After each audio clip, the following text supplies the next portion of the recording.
இந்த வீடியோல சிறப்பு தீவிர திருத்த கணக்கீட்டு படிவத்தினை எப்படி நிரப்புறதுங்கிறத பத்தி பார்க்க போறோம். முதல்ல இந்த ஃபார்மோட மேல் பகுதியில உங்க வாக்குச்சாவடி நிலை அலுவலர், அதாவது BLOவோட பெயர் மற்றும் மொபைல் எண் இந்த இடத்துல இருக்கும்.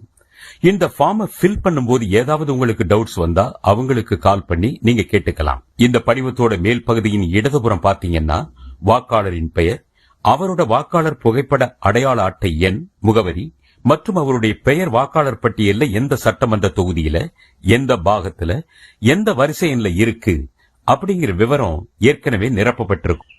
அதோட படிவத்தின் வலதுபுறம் அவருடைய போட்டோவும் பிரிண்ட் ஆகி இருக்கும். வாக்காளரோட போட்டோ பக்கத்துல அவருடைய தற்போதைய போட்டோவை ஒட்டுவதற்கு காலி இடம் கொடுக்கப்பட்டிருக்கும். அதுல அவருடைய புதிய போட்டோவை ஒட்டணும். அதுக்கப்புறம் இந்த படிவத்தை வாங்கிய அத்தனை வாக்காளர்களும் முதல் பகுதியில அவர்களுடைய விவரங்களை நிரப்பணும். அதாவது பிறந்த தேதி, ஆதார் எண், விருப்பம் இருந்தால் கைபேசி எண், தந்தை அல்லது பாதுகாவலரின் பெயர், அவங்களோட வாக்காளர் புகைப்பட அடையாள அட்டை எண் இருந்ததுன்னா அதையும் எழுதலாம். தாயாரின் பெயர், அவங்களோட வாக்காளர் புகைப்பட அடையாள அட்டை எண் இருந்ததுன்னா அதையும் எழுதலாம். துணைவர் பெயர், அதாவது கணவன் அல்லது மனைவி அவங்களோட வாக்காளர் புகைப்பட அடையாள அட்டை எண் இருந்ததுன்னா அந்த எண், இது போன்ற விவரங்களை எல்லாம் சரியா நிரப்பணும். அடுத்ததா கீழே இடதுபுறம் உள்ள இரண்டாவது பகுதி, அதாவது முந்தைய சிறப்பு தீவிர திருத்தத்தில் வாக்காளர் பட்டியலில் உள்ள வாக்காளரின் விவரங்கள் அப்படின்னு இருக்கிற பகுதியில அந்த வாக்காளர் அவருடைய பெயர் 2002 அல்லது 2005 வருட சிறப்பு தீவிர திருத்தத்தில் தயார் செஞ்ச வாக்காளர் பட்டியல்ல இருந்தா அந்த பகுதியில கேட்கப்பட்ட விவரங்களை நிரப்பணும். அதாவது வாக்காளர் பெயர் அப்படிங்கிற இடத்துல அவருடைய பெயரை எழுதணும். 2002ல அவருக்கு வாக்காளர் புகைப்பட அடையாள அட்டை எண் இருந்துச்சுன்னா அதோட நம்பர், அப்புறம் உறவினரின் பெயர் என்ற இடத்துல அவருடைய அப்பா, கணவர், பாதுகாவலர், இப்படி அவருக்கு பொருத்தமான உறவினரோட பெயரை எழுதி கீழே உள்ள உறவு முறையையும் எழுதணும்.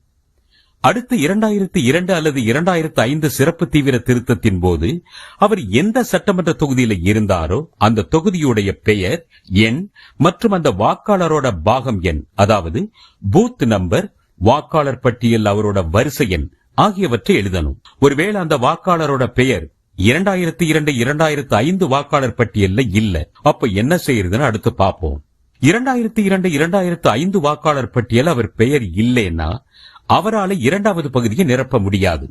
அப்போ இந்த மூன்றாவது பகுதியில அவரோட உறவினர், அதாவது அவருடைய அப்பா, அம்மா, தாத்தா, பாட்டி, இவங்கள யாராவது ஒருத்தருடைய பெயர் 2002 2005 வாக்காளர் பட்டியல இருந்ததுன்னா அவங்களுடைய பெயர் 2002ல அவங்களுக்கு வாக்காளர் புகைப்பட அடையாள அட்டை இருந்ததுன்னா அதோட நம்பர், அவங்களோட அப்பா, கணவர் பேரு நிரப்பணும். அடுத்து உறவு முறை அப்படிங்கிற இடத்துல அவர் வாக்காளருக்கு என்ன உறவு முறை அப்படின்னு எழுதணும். அப்புறம் அவர்களோட, அதாவது யார் பெயர் 2002 2005 வாக்காளர் பட்டியல்ல இருக்கோ அந்த பெயர் இருக்கிற சட்டமன்ற தொகுதி பெயர், பாகம் எண், வரிசை எண் எல்லாத்தையும் ஃபில் பண்ணணும். இதை முடிச்ச பின்னாடி கீழே இருக்கக்கூடிய 3 உறுதிமொழியையும் பொருத்தமா ஃபில் பண்ணி வாக்காளரோட கையெழுத்து அல்லது கைரேகையை இட்டு, அவர் இல்லாத பட்சத்துல அவருடைய குடும்பத்தில் இருக்கிற 18 வயசுக்கு மேற்பட்ட நபரின் கையெழுத்து அல்லது கைரேகையை பதிவு செஞ்சோ